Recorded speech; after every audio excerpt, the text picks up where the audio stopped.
검증 안 된 기술은 사기입니다. 당장 나가세요.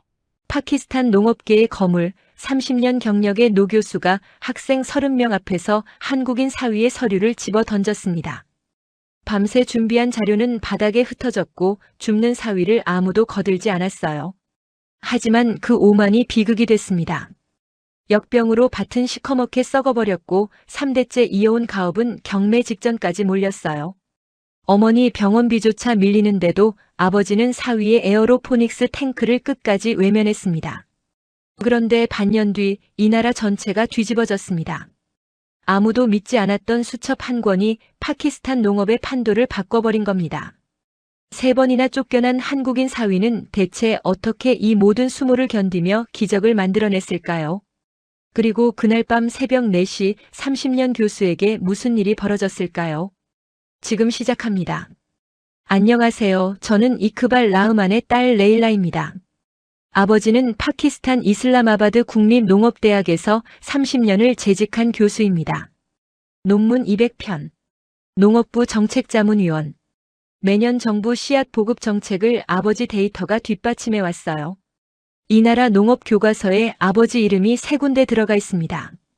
그런 사람이었어요. 그 아버지가 자료를 테이블에 던졌습니다. 2021년 3월이었어요. 남편 지호가 농업대학 강의실 문을 열었을 때 학생 30명이 앉아 있었습니다. 지호는 미리 허락을 받았어요. 에어로포닉스 자료를 한 번만 보여달라고. 아버지는 고개를 끄덕였습니다.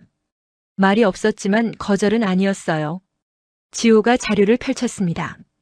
뿌리를 공기 중에 노출시키고 영양액을 분사하는 방식. 한국에서 검증된 무병 감자씨 생산 데이터였어요. 생산량, 바이러스 감염률, 비용 대비 수확량. 숫자가 빼곡했습니다. 지호가 자료를 펼친 지 5분도 되지 않았습니다. 아버지가 자리에서 일어났습니다. 자료를 집어들더니 테이블 위에 그대로 던졌어요. 탁! 학생들이 굳었습니다. 지호도 굳었어요.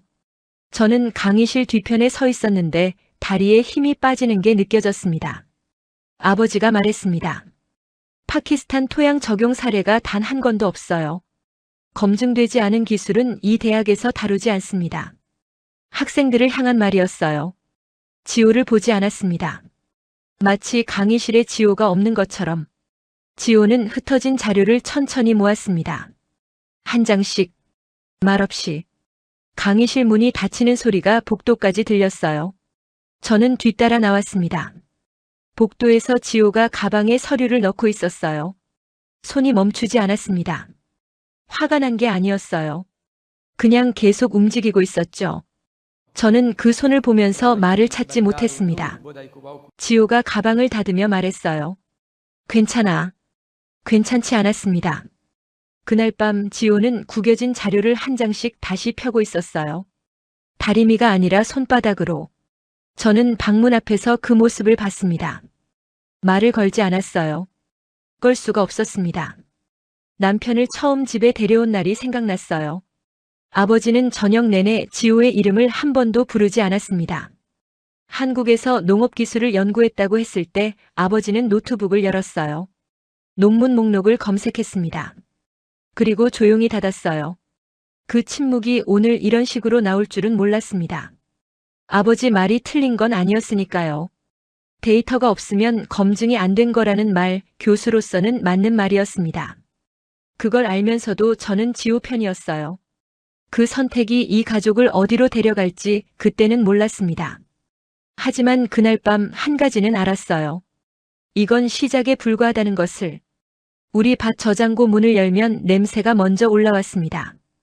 흙냄새가 아니었어요. 뭔가 무너지는 냄새였습니다. 수확을 마치고 쌓아둔 감자씨 더미에서 검게 물러 터진 것들이 섞여 나오는 냄새였어요. 매년 이맘때면 저는 그 문을 열기가 싫었습니다. 열면 반드시 실망이 기다리고 있었으니까요. 파키스탄 북부 토양은 고온다습합니다. 감자 바이러스와 역병이 번지기에 최악의 조건이에요. 우리 밭만의 문제가 아니었습니다. 이 지역 농가 대부분이 같은 고통을 안고 살았어요. 수확한 감자씨의 바이러스 감염률이 50%를 넘는 해도 있었습니다. 절반이 썩어나가는 거예요. 그래서 우리는 매년 유럽에서 감자씨를 수입했습니다. 파키스탄 전체가 매년 수백만 달러를 네덜란드 종자에 의존하고 있었어요. 아버지는 그 현실을 누구보다 잘 알고 있었습니다. 30년 동안 그 데이터를 논문으로 썼어요. 파키스탄 토양의 한계, 바이러스 확산 경로, 감염률 추이. 아버지 연구실 책장에는 그 자료들이 빼곡히 꽂혀 있었습니다. 그런데도 아버지가 내린 결론은 항상 같았어요. 더 나은 유럽 종자를 수입하는 것이 현실적인 해법이다. 교과서적인 답이었습니다. 틀린 말도 아니었어요. 그런데 지호는 다른 곳을 봤습니다. 장인어른, 수입이 아니라 직접 만들면 됩니다. 아버지가 안경을 고쳐 썼어요. 표정이 바뀌지 않았습니다. 감자씨는 바이러스 없는 환경에서만 생산됩니다. 파키스탄 토양에서는 불가능해요. 토양을 안 쓰면 됩니다. 잠깐의 침묵이었어요. 뿌리를 흙 밖으로 꺼내면 됩니다. 공기 중에서 영양액을 분사하면 바이러스 감염 경로 자체가 차단됩니다. 아버지가 손을 들었습니다. 그게 에어로포닉스지. 파키스탄 현지 데이터가 없어요. 이론과 현장은 다릅니다. 저는 두 사람 사이에 앉아 있었어요. 숟가락을 내려놓은 게 언제인지도 몰랐습니다. 아버지가 틀린 말을 한 게 아니었어요. 현지 데이터가 없다는 건 사실이었습니다. 교수로 30년을 살아온 사람이 검증되지 않은 방식을 선뜻 받아들이기 어렵다는 것도 알았어요. 그런데 동시에 저는 이 집의 딸로서 다른 걸 느끼고 있었습니다. 이 땅이 한계에 와 있다는 것을. 그해 봄 은행에서 연락이 왔습니다. 3대째 이어온 이 땅의 담보대출 만기가 2달 뒤였어요. 지난해 수확 손실로 이자를 2달째 못 낸 상태였습니다. 거기다 어머니 병원비가 석 달째 밀려 있었어요. 밤마다 거실에서 어머니 숨소리가 들렸습니다. 얕고 짧은 숨이었어요. 저는 그 통지서를 식탁에 올려놓지 못했어요. 서랍 안에 넣어뒀습니다. 아버지는 모르셨습니다. 논문을 지키는 사이 이 집이 무너지고 있다는 걸. 그날 밤 저는 지호 옆에 누웠어요. 불을 끈 방에서 천장을 보고 있었습니다. 지호야. 응. 아버지 설득할 수 있어? 지호가 잠깐 말이 없었어요. 창밖에서 바람 소리가 들렸습니다. 설득이 아니라 증명이야. 저는 그 말을 오래 생각했어요. 설득은 말로 하는 거고 증명은 결과로 하는 거였습니다. 지호는 처음부터 말싸움을 할 생각이 없었던 거예요. 그런데 그 증명을 할 기회를 아버지가 줄 것 같지 않았습니다. 그게 두려웠어요. 4월이었습니다. 아침에 밭에 나갔다가 저는 발을 멈췄어요. 어제까지 멀쩡하던 줄기들이 끝부분부터 노랗게 변해 있었습니다. 하나가 아니었어요. 줄지어 선 감자 줄기들이 같은 방향으로 같은 색으로 변해 있었습니다. 역병이었어요. 일꾼 라임을 불렀습니다. 그가 뿌리 하나를 캐서 들어올렸어요. 갈색이었습니다. 뿌리 끝부터 줄기 아래까지 절반 이상이 이미 물러 있었어요. 냄새가 났습니다. 저장고 문을 열 때 맡던 그 냄새였어요. 얼마나 번진 거예요? 라임이 고개를 저었습니다. 이 구역만이 아닙니다. 그의 수확량의 60%가 날아갔습니다. 남은 건 빚이었어요. 비료가, 수입 감자씨가, 은행 이자가 한꺼번에 덮쳤습니다. 2달 뒤 만기인 담보대출을 막을 방법이 없었어요. 3대째 이어온 이 땅이 경매에 넘어갈 수 있었습니다. 저는 그날 밤 처음으로 어머니한테 전화를 했어요. 어머니는 병원 침대에서 받으셨습니다. 목소리가 가늘었어요. 저는 괜찮다고 했습니다. 어머니도 괜찮다고 했어요. 우리는 둘 다 거짓말을 하고 있었습니다. 전화를 끊고 지호를 봤어요. 지호가 조용히 말했습니다. 장인어른께 다시 한번 여쭤볼게. 저는 말리지 않았어요. 말릴 수가 없었습니다. 다음 날 저녁이었어요. 지호가 아버지 서재문을 두드렸습니다. 아버지는 책상 앞에 앉아 있었어요. 노트북이 열려 있었습니다. 장인어른, 한 시즌만 기회를 주십시오. 아버지가 돌아보지 않았습니다. 에어로포닉스 시스템을 밭 한쪽에만 설치하겠습니다. 다른 구역은 손대지 않겠습니다. 이번 시즌 결과를 직접 보여드리겠습니다. 아버지가 노트북 화면을 봤습니다. 손가락이 키보드 위에서 움직였어요. 검색창이었습니다. 에어로포닉스 파키스탄 현지 적용 사례. 결과가 없었습니다. 아버지가 노트북을 닫았습니다. 탁. 그 소리가 서재 전체에 울렸어요. 데이터가 없는 건 검증이 안 된 겁니다. 목소리가 낮았어요. 화가 난 게 아니었습니다. 그냥 결론이었어요. 나가요. 지호의 얼굴이 하얗게 질렸습니다.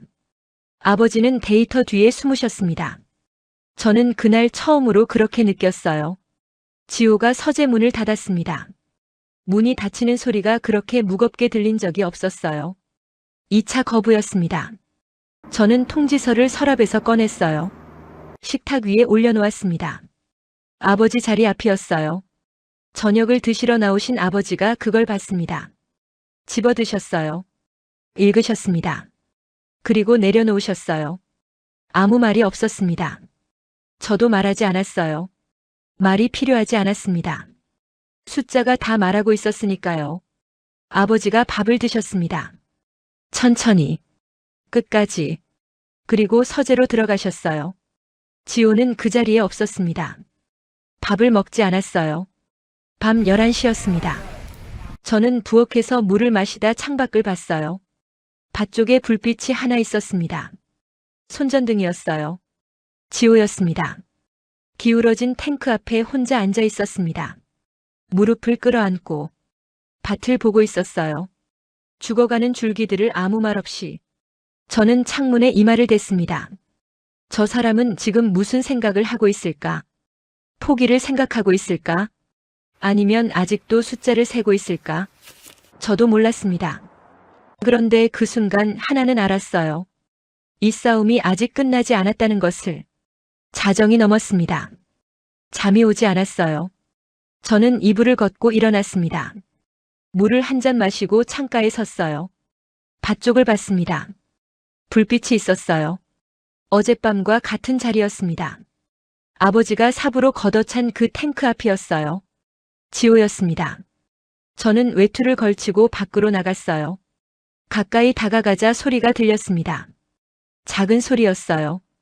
분무 노즐을 조이는 소리, 수치를 확인하는 소리, 수첩에 뭔가를 적는 소리. 지호는 무릎을 꿇고 앉아 탱크 옆면 패널을 열고 있었습니다. 손전등을 목에 걸고 양손을 안으로 넣었어요. 영양액 농도를 조정하고 있었습니다. 저는 말을 걸지 않았어요. 손등을 봤습니다. 영양액이 튀어 얼룩이 졌어요. 닦지 않았습니다. 손가락 마디가 빨개져 있었어요. 차가운 밤바람 때문이었습니다. 4월이었지만 이 지역 새벽은 아직 쌀쌀했어요. 지호가 수첩을 펼쳤습니다. 빼곡했어요. 분사 간격, 영양 농도, 온도 변화, 뿌리 상태. 숫자들이 줄지어 적혀 있었습니다. 페이지를 넘겼어요. 또 빼곡했습니다. 또 넘겼어요. 처음 탱크가 들어온 날부터 오늘까지 매일 밤의 기록이었습니다. 저는 그걸 보면서 뭔가가 목 안쪽을 조여드는 걸 느꼈어요.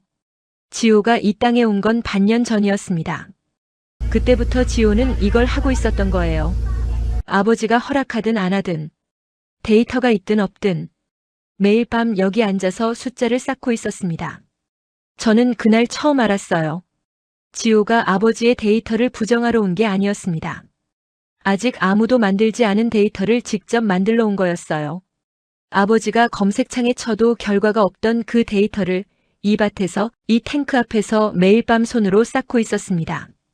목이 잠겼어요. 일장에서 지호가 구겨진 자료를 손바닥으로 폈을 때 저는 그게 오기라고 생각했습니다. 지지 않으려는 고집이라고. 그런데 아니었어요. 그 손이 오늘 밤 여기서도 움직이고 있었습니다. 아버지 몰래, 저도 모르게 혼자. 지호가 고개를 들었어요. 저를 봤습니다. 놀란 눈이었어요. 왜 나왔어? 저는 아무 말도 하지 못했습니다. 말이 나오지 않았어요. 지호가 수첩을 덮었습니다. 일어서려다 무릎이 잘 펴지지 않았어요. 한참 앉아 있었던 거였습니다. 두 손을 차가운 땅에 짚고 천천히 밀어 올렸어요. 저는 팔을 잡았습니다. 지호가 일어서면서 제 손을 봤어요. 그리고 말했습니다. 들어가 있어. 곧 들어갈게.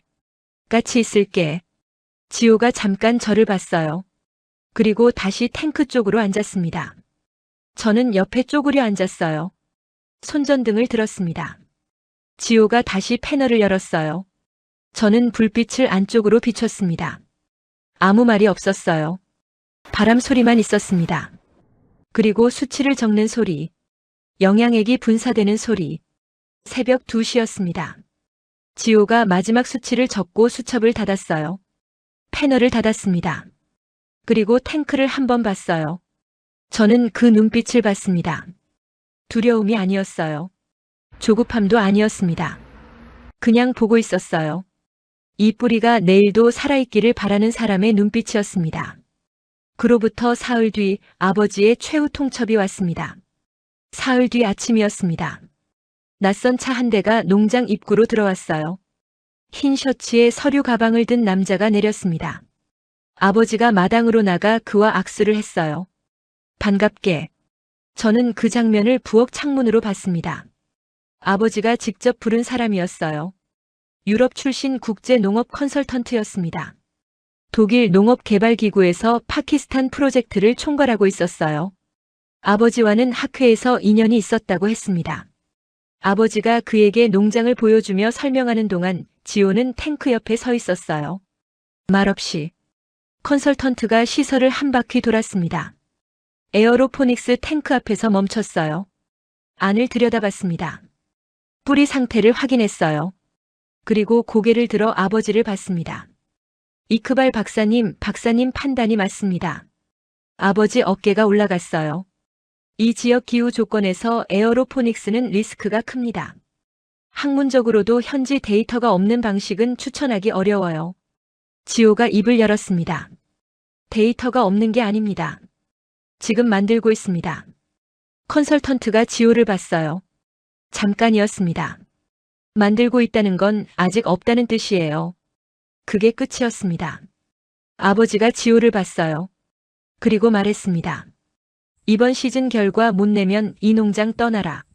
저는 그 말을 들으면서 발이 땅에 붙는 느낌이 들었어요. 소피도 데리고 숨이 막혔습니다. 지호는 아무 말도 하지 않았어요. 컨설턴트를 봤습니다. 아버지를 봤어요. 그리고 탱크를 봤습니다. 순서대로 천천히 3차 거부였어요. 그날 오후 마을에 소문이 퍼졌습니다. 이 지역에서 아버지 이름을 모르는 사람이 없었어요. 국립농업대학 교수 30년 재직 논문 200편. 그 교수의 사위가 물에 감자씨를 띄우다 망했다는 소문이었습니다. 저녁 무렵 아버지 동료 교수에게서 전화가 왔어요. 저는 수화기 넘어 목소리를 들었습니다. 이크발, 자네 체면이 있지 않나? 아버지가 짧게 답했습니다. 전화를 끊었어요. 저는 그 자리에 서 있었습니다. 지호는 그날 저녁 밥을 먹지 않았어요. 어두워지기 전부터 밭에 나가 있었습니다. 저는 밥을 차리면서 창밖을 봤어요. 지호가 탱크 앞에 서서 수첩을 펼치고 있었습니다. 손전등도 켜지 않았어요. 지는 해가 수첩 위에 남아 있었습니다. 그 빛이 사라지기 전에 적으려는 것처럼. 저는 그릇을 내려놓았어요. 아버지가 식탁에 앉아 있었습니다. 밥을 드셨어요. 천천히. 끝까지. 오늘도 아무 말이 없었습니다. 저는 아버지를 봤어요. 아버지는 밥그릇을 봤습니다. 말하고 싶었어요. 뭔가를. 그런데 뭘 말해야 할지 몰랐습니다. 지호 편을 들자니 아버지가 떠오르고 아버지를 이해하자니 지호가 떠올랐어요. 저는 그 사이에서 그냥 서 있었습니다. 밤이 됐습니다. 지호가 들어왔어요. 손을 씻었습니다.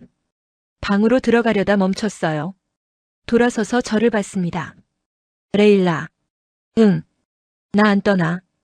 짧았습니다. 그게 다였어요. 지호가 방으로 들어갔습니다.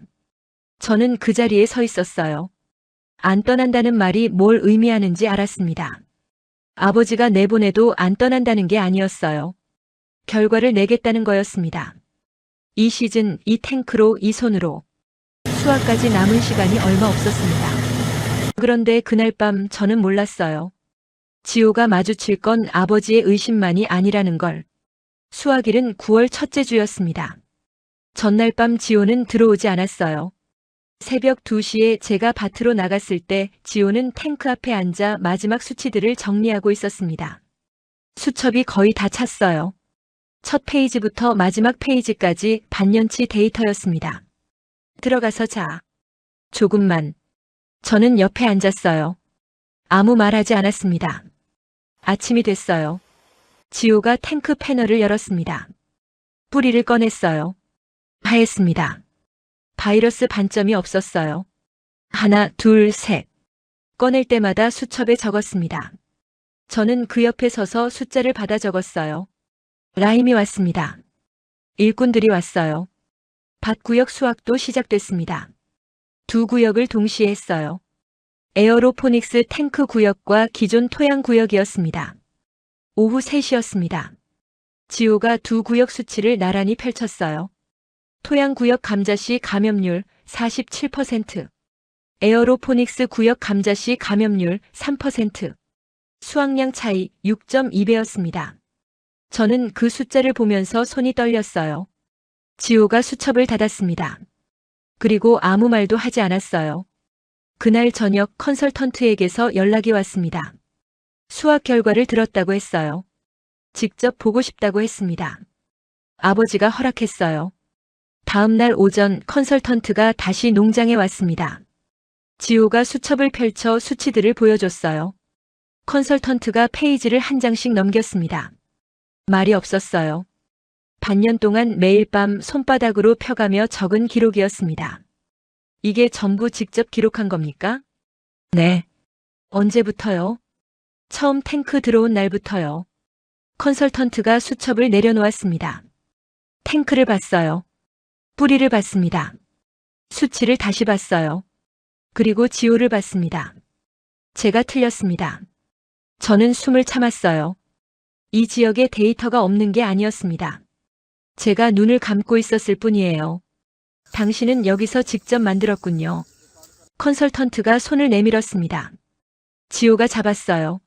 아버지가 그 장면을 보고 있었습니다. 마루 끝에 서서 말이 없었어요. 난간을 잡은 아버지 손등에 핏줄이 솟아 있었습니다. 컨설턴트가 아버지 쪽으로 돌아섰어요. 이크발 박사님, 이 데이터는 논문감입니다. 파키스탄 최초 에어로포닉스 현지 적용 사례예요. 제가 기구에 보고하겠습니다. 아버지가 아무 말도 하지 않았어요. 컨설턴트가 떠난 뒤였습니다. 마당에는 아버지와 지호, 저만 남았어요. 라힘도 일꾼들도 다 돌아간 뒤였습니다. 해가 기울고 있었어요. 바람이 없었습니다. 아버지가 탱크를 봤어요. 오래. 그리고 돌아섰습니다. 서재 쪽으로 걸어갔어요. 지호가 그 뒷모습을 봤습니다. 저도 봤어요. 아직이었습니다. 컨설턴트는 무너졌지만 아버지는 아직이었어요. 등이 곧았습니다. 발걸음이 흔들리지 않았어요. 그날 밤 서재에 불이 꺼지지 않았습니다. 그날 밤 저는 잠을 이루지 못했어요. 서재 불빛이 창문 틈으로 새어나오고 있었습니다. 자정이 넘었어요. 새벽 1시가 됐습니다. 2시가 됐어요. 불이 꺼지지 않았습니다. 지호는 이미 잠들어 있었어요. 저는 이불을 덮고 눈을 감았다 떴다를 반복했습니다. 천장을 보고 있었어요. 아버지가 뭘 하고 있는지 알 수 없었습니다.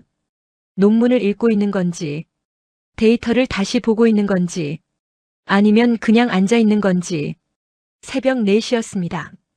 인기척이 났어요. 복도였습니다. 저는 몸을 일으켰어요. 문틈으로 봤습니다.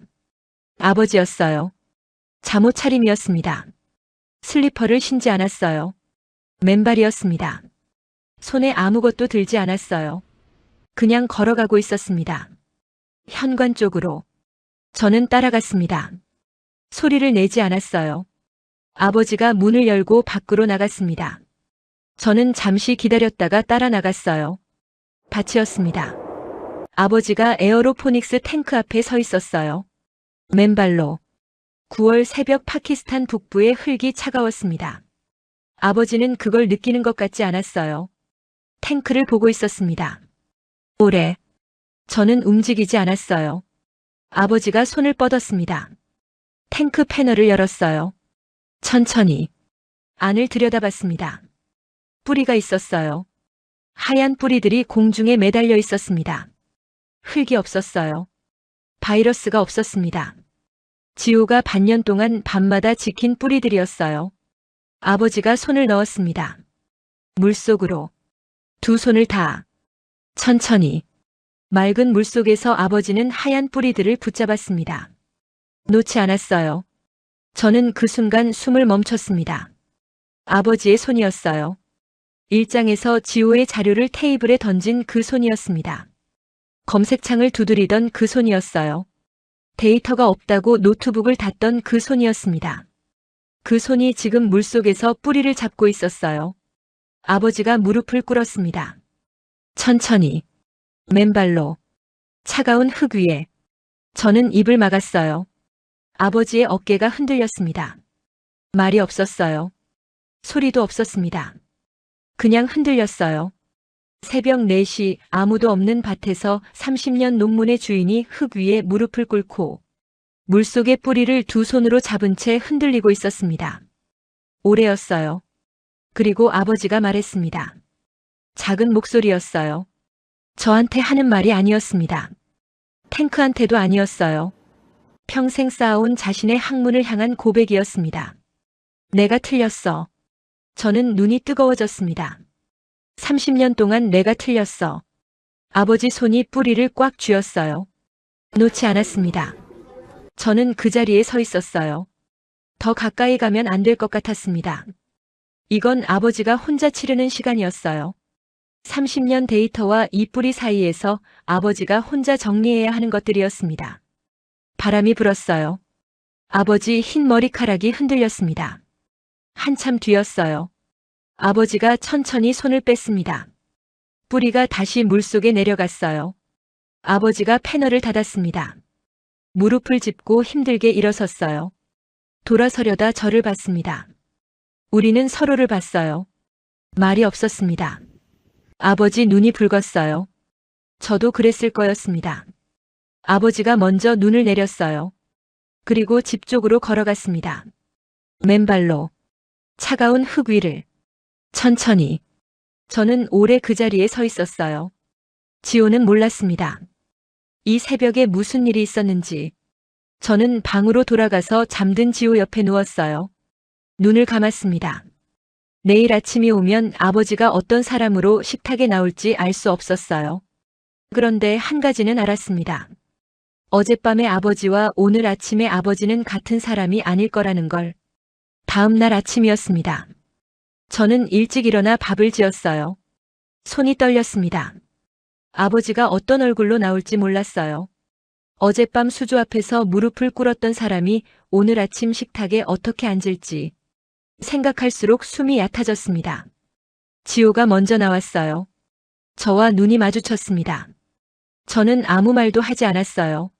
지호도 하지 않았습니다. 어젯밤 일을 모르는 얼굴이었어요. 그냥 의자를 빼고 앉았습니다.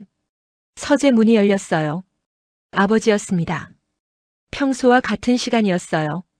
평소와 같은 옷이었습니다. 평소와 같은 걸음이었어요. 그런데 달랐습니다. 아버지가 식탁 앞에 섰어요. 지호를 봤습니다. 지호가 고개를 들었어요. 아버지가 손을 내밀었습니다. 지호가 굳었어요. 자네가 옳았어. 저는 밥주걱을 내려놓았습니다. 소리가 났어요. 아무도 신경 쓰지 않았습니다. 지호가 천천히 일어섰어요. 아버지 손을 잡았습니다. 두 손으로. 아무 말이 없었어요. 악수였습니다. 길지 않았어요. 그런데 그 짧은 시간 안에 뭔가가 끝났습니다. 그리고 뭔가가 시작됐어요. 아버지가 자리에 앉았습니다. 숟가락을 들었어요. 먹자. 밥 식겠다. 우리는 밥을 먹었어요. 셋이서. 처음으로 아무 긴장 없이. 그로부터 2달 뒤였습니다. 컨설턴트가 기구에 보고한 데이터가 파키스탄 농업부에 전달됐어요. 농업부에서 연락이 왔습니다. 국책 사업이었어요. 파키스탄 북부 5개 주에 에어로포닉스 시감자 생산 시스템을 도입하는 사업이었습니다. 한국 지원금 1천만 달러가 투입되는 대형 프로젝트였어요. 지호의 수첩 한 권에서 시작된 일이었습니다. 아버지가 그 공문을 들고 지호를 찾아왔어요. 서재가 아니었습니다. 밭이었어요. 지호가 탱크 앞에 있었습니다. 아버지가 공문을 내밀었어요. 지호가 읽었습니다. 한참이었어요. 지호가 아버지를 봤습니다. 아버지가 지호를 봤어요. 장인어른. 응. 감사합니다. 아버지가 고개를 저었어요. 내가 더 빨리 자네의 진심을 봤어야 했는데. 짧았습니다. 그게 다였어요. 저는 그 장면을 부엌 창문으로 봤습니다. 두 사람이 나란히 탱크를 보고 있었어요. 아버지와 지호가. 일장에서 지호의 자료를 던졌던 사람과 그 자료를 손바닥으로 펴가며 밤을 새운 사람이 같은 탱크를 같은 방향으로 보고 있었습니다. 파키스탄은 그해부터 시감자 수입 의존도를 줄이기 시작했습니다. 매년 수백만 달러를 유럽 종자에 의존하던 나라가 한 수조 앞에서 밤을 새운 사람의 데이터로 스스로 생산을 시작했습니다. 아버지가 30년 동안 불가능하다고 썼던 그 논문 옆에 지호의 데이터가 새 논문으로 나란히 실렸어요. 공동 저자였습니다. 이크발 라흐만 교수와 한국인 농업연구원 박지호. 저는 그 논문의 표지를 한참이나 어루만졌습니다. 생각했어요. 흙이 없어도 뿌리는 자란다고 데이터가 없으면 만들면 된다고 말이 아니라 결과로 증명하겠다던 사람이 있었습니다. 그 사람이 가져온 건 한국의 기술만이 아니었어요. 포기하지 않는 방식이었습니다. 밤마다 수첩을 채우는 방식. 차가운 흙 위에서도 손을 놓지 않는 방식. 가장 한국적인 것이 세계적이 된다는 말이 있습니다. 저는 그게 기술의 이야기인 줄 알았어요. 그런데 아니었습니다. 사람의 이야기였어요. 저는 아직도 그 수첩이 생각납니다. 아버지가 검색창에 쳐도 결과가 없던 그 데이터를 지호는 매일 밤 혼자 한 줄씩 만들고 있었어요. 누가 보는 것도 아니었습니다. 허락받은 것도 아니었어요. 지는 해의 마지막 빛이 사라지기 전에 한 줄이라도 더 적으려고 혼자 밭으로 나갔을 뿐입니다. 그런데 그 수첩이 결국 30년 교수의 무릎을 꿇렸습니다. 지호가 3번의 거절을 견딘 방식이 특별했던 건 아닙니다. 논쟁하지 않았어요. 설득하려 하지도 않았습니다. 그냥 매일 밤 기울어진 탱크 앞에 앉아서 증명하려 했을 뿐이에요. 말이 아니라 숫자로. 새벽이 아니라 결과로. 아버지가 차가운 흙 위에 무릎을 꿇었을 때 그건 데이터에 항복한 게 아니었습니다. 그 데이터를 만든 손에 항복한 거였어요. 아무도 봐주지 않는 새벽에 혼자 수치를 적던 그 손. 그런데 사실 아버지는 알고 있었을지도 모릅니다. 창문 너머로 매일 밤 그 불빛을 보고 있었던 사람이 더 이상 모른 척할 수 없었던 거예요. 가장 한국적인 것이 세계적이 된다는 말이 있습니다. 저는 그게 기술의 이야기인 줄 알았어요. 그런데 오늘 이 이야기를 보면서 다시 생각했습니다. 결국 사람의 이야기라는 걸. 혹시 여러분 곁에도 그런 사람이 있지 않나요? 알아달라고 말하지 않는데 매일 같은 자리에 있는 사람. 오늘 하루 그 사람의 수첩을 한번 떠올려 보세요. 오늘도 각자의 자리에서 묵묵히 버텨내신 여러분 정말 수고 많으셨습니다. 여러분의 그 정직한 손길을 세상은 분명 기억하고 있을 겁니다. 영상이 마음에 남으셨다면 구독과 좋아요 한번 부탁드립니다. 다음에도 가슴 뜨거워지는 대한민국의 자랑스러운 이야기로 찾아뵙겠습니다. 오늘도 편안하고 따뜻하게 보내시길 바랍니다.